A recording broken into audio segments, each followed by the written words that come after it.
تفضل. انا بزماني نعم. شكيت غواصي. شو هي؟ شكيت غواصي بوسط البحر. حلو. وايدي مكتفين من ورا، وبايدي اليمين معي ابره، وبايدي اليسار معي خيط. عظيم. وبعدين؟ إيه مالك علي يمين ما طلعت من وسط البحر لفوق الا مفوت الابره جوات الخيط. يا سيدي هي شغلة بسيطة كتير كتير اللي تفضلت فيها قدام الشغلة اللي صارت مع محسوبك أو فهمي. تفضل سمعنا.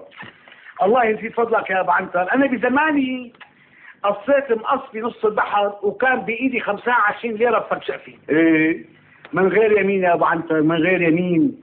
ما طلقت لك من نص المي إلا كنت صارفها فراطا، صاص ورباع وفرنجات شقة.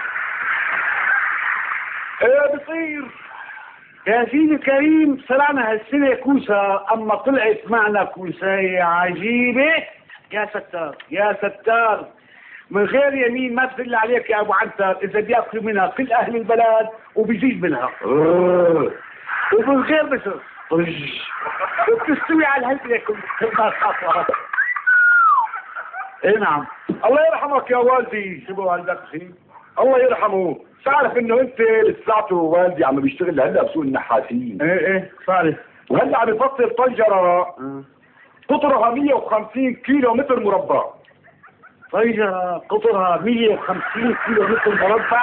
ايه وشرطيين. شرطيين؟ ايه وي. وشو بده يعمل بها الطنجره؟ بده يطبخ الكوسايه تبعكم بابا. طيب